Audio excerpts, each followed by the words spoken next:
Hello student, कैसे हो आप सब।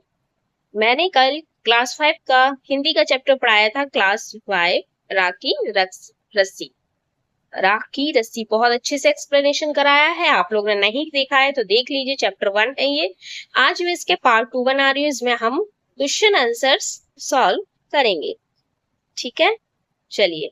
तो पहला है हमारा भोला भाला। ओके। तिब्बत के मंत्री अपने बेटे के भोलेपन से चिंतित रहते थे। हाँ, रहते थे, सही बात है। तुम्हारे विचार से वे किन किन बातों के बारे में सोचकर परेशान होते होंगे? आप बताइए, क्या क्या उन्हें सोच लगता होगा कि ये मतलब कोई भी इसे बेवकूफ बना जाएगा, या फिर इसे पैसे कैसे रखेगा अपने, या पैसे, कोई बहुत सारी बातें हो सकती है ना।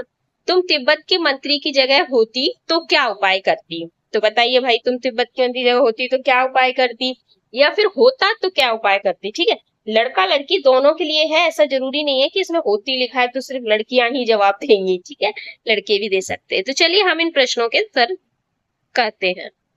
पहला प्रश्न का उत्तर हम लिखेंगे, हमारे विचार से वे सोचते होंगे कि उनका बेटा आगे चलकर अपना खर्चा कैसे चलाएगा और अपना जीवन यापन किस तरह करेगा। ठीक है।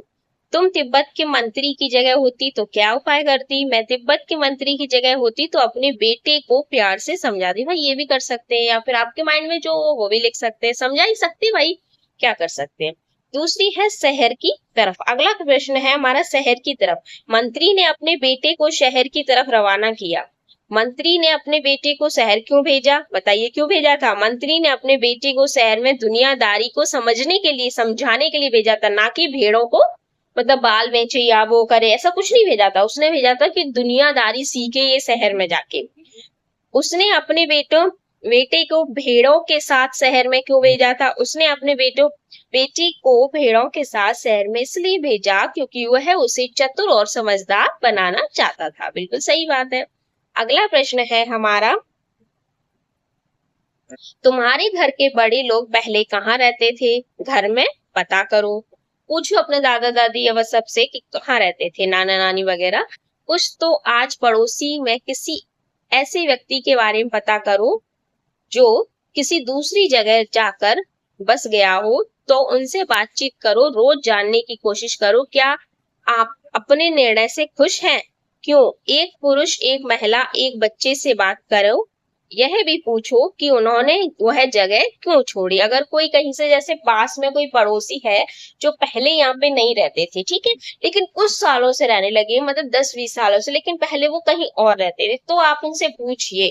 फिर उसमें चाहे एक पुरुष हो, मतलब जेंट्स हो, एक महिला हो, लेडीज हो, बच्चे हो, उनसे बात कीजिए कि आप पहले वहां रहते थे तो कैसा लगता था, फिर जगह छोड़ी तो क्यों छोड़ी, यहाँ पे आपको कैसा लगता है, क्या कारण था जगह छोड़ने का। ठीक है, तो इसका हम लिखेंगे, हमारे घर के बड़े लोग पहले गांव में रहते थे। मेरे पड़ोस में गांव से आकर रहने वाला एक बच्चा अपने निर्णय से खुश है क्योंकि यहाँ सभी मूलभूत सुविधाएं उपलब्ध हैं। उस व्यक्ति ने वह स्थान कुछ परेशानियों के कारण छोड़ दिया। मेरे पड़ोस में रहने वाली महिला ने पति की नौकरी छोड़ने के कारण पुरानी जगह छोड़ दी।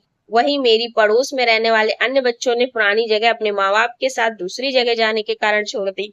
ऐसे लिख सकते हैं। ठीक है, अगर आपके मन में कुछ और हो तो वो भी लिखिए। जौ एक तरह का अनाज है जिसे कई तरह से इस्तेमाल किया जाता है। इसकी रोटी भी बनाई जाती है, सत्तू बनाया जाता है, सूखा भूनकर भी खाया जाता है।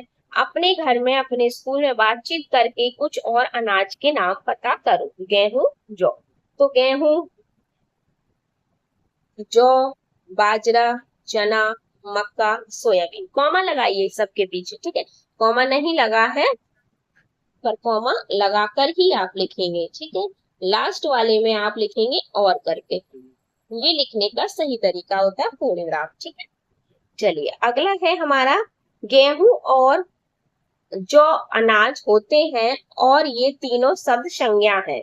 गेहूं और जौ अलग अलग किस्म के अनाजों के नाम है, इसलिए ये दो व्यक्तिवाचक संज्ञा है। अनाज जातिवाचक संज्ञा है। सही बात है ना, क्योंकि हम जब भी पढ़ते हैं जातिवाचक किस में होता है, जब हम किसी जाति का बोध कराते हैं। अनाज, अनाज तो बहुत सारे अनाज होते हैं ना, तो हमें नहीं पता ना पर्टिकुलर कौन सा अनाज बोल रहे हैं।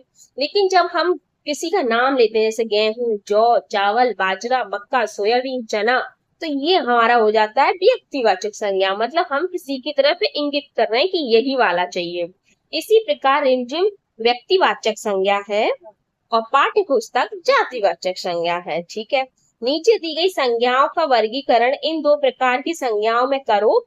लेह धातु, शेरवानी भोजन, तावा खिचड़ी, शहर वेशभूषा। चलिए भाई, ये नाम दिए हैं, ठीक है, इनका आपको अलग अलग करके लिखना है। किसमें? एक व्यक्तिवाचक में, जातिवाचक। लेह धातु, शेरवानी भोजन, तावा खिचड़ी, शहर वेशभूषा। अब आपको इनको क्या करना है? अलग अलग करके लिखना है। तो व्यक्तिवाचक में लेहे, शेरवानी, तावा खिचड़ी। अब ये जातिवाचक में क्या आएगा? धातु, भोजन, शहर वेशभूषा। देखिए शेरवानी अलग है, अलग है मतलब शेरवानी है, तो जैसे कपड़ा आता हुई तो वो हो जाता, लेकिन अगर धोती कुर्ता बोल दिया तो वो अलग है, लेकिन अगर ड्रेस बोल दिए, कुछ कपड़े बोल दिए तो वो जातिवाचक में आ जाता है। तो इस तरह से हम लोग इसको अलग अलग करेंगे। ऊपर लिखी हर जातिवाचक संज्ञा के तीन तीन व्यक्तिवाचक संज्ञाएं खुद सोच कर लिखिए। जैसे धातु का क्या होता है? सोना, दाल, चावल। ओजन का, ओजन में क्या क्या आता है? रोटी, दाल, चावल। शहर, कोई भी शहर के नाम लिख सकते हैं आप। व्यक्तिवाचक लिखना है, इसलिए ये चीजें आप लोग याद रखिए। दिल्ली, मुंबई, कलकत्ता। वेशभूषा में धोती, साड़ी, कमीज। चलिए अगला है तुम शेर मैं सवा शेर के। इस लड़की का तो सभी लोहा मान गए था, न सचमुच नहले पर दहला, तुम्हें भी यही करना होगा। तुम ऐसा कोई काम ढूंढो जिसे करने के लिए सूझबूझ की जरूरत हो, उसे एक कागज में लिखो और तुम सभी अपने अपने चिट्टे एक डिब्बे में डाल दो। डिब्बे को बीच में रखकर उसके चारों ओर गोलाई में बैठ जाओ। अब एक एक करके आओ, उस डिब्बे में से एक एक चिट मतलब एक एक पर्ची निकालनी। हाँ, निकाल कर पढ़ो। उसके लिए कोई उपाय सुझाओ। जिस बच्चे ने सबसे ज्यादा उपाय सुझाया वह तुम्हारी कक्षा का वीरबल होगा। ठीक है, ये आपका गेम है, कर सकते हो। अध्यापक ने कहा कि तुम पानी का पत्थर लेकर आओ। भाई पानी का पत्थर, पानी का पत्थर भाई कैसे हो सकता है? कुछ सोचने के बाद मैंने उनसे कहा कि फिर आपको उस पत्थर को आधे घंटे हाथ में रखना पड़ेगा।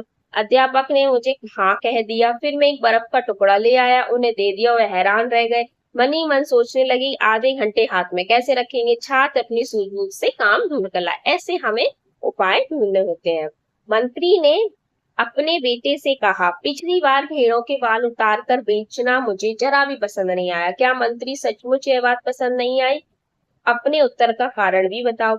ऐसा नहीं था, उन्हें बात पसंद नहीं आई, लेकिन मंत्री को पता चल गया था कि यह काम उनके बेटे का नहीं है। वैसे भी वह अपने बेटे को चालाक या होशियार बनाना चाहता था, इसलिए उसने ऐसा किया। युवा बाद में उसने उस लड़की से अपनी बेटी की शादी नहीं करवाई। जी नहीं करवाई, सॉरी, करवाई थी, क्योंकि उसने तो अपनी बेटी की शादी करवाई थी शायद। इसमें यहाँ पे नहीं आएगा, ठीक है, करवाई है। आप लोग इस चीज का ध्यान रखिए। सी और जॉ। पहली बार में मंत्री के बेटे ने भेड़ों के बाल बेच दिए, दूसरी बार में भेड़ों के सींग बेच दिए। जिन लोगों को यह चीजें खरीदी होंगी उन्होंने भेड़ों के बालों सींगों का क्या किया होगा? अपनी कल्पना से बताओ। भाई जिन लोगों ने ये चीजें खरीदी होंगी उन्होंने भेड़ों के बाल से ऊन के वस्त्र और सींग से सजावटी सामान बनाए होंगे। बात को कहने के तरीके, तो देखिए बात को कहने के तरीके को कितने हो सकते हैं।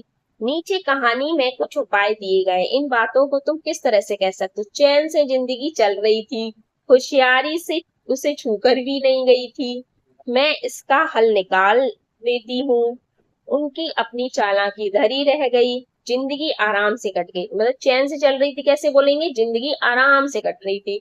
होशियारी उसे छूकर भी नहीं गई थी, वह होशियार नहीं था। मैं इसका हल निकाल देती हूँ, मैं इसके लिए उपाय बता देती हूँ।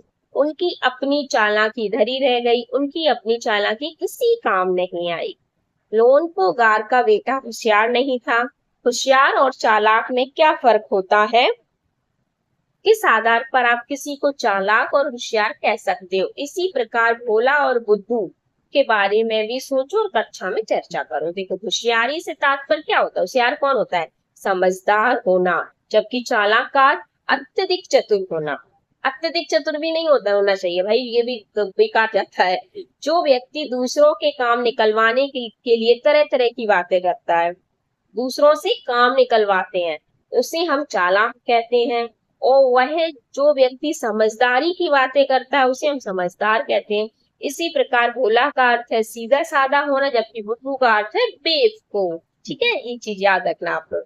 लड़की को तुम समझदार कहोगे या बुद्धिमान? क्यों?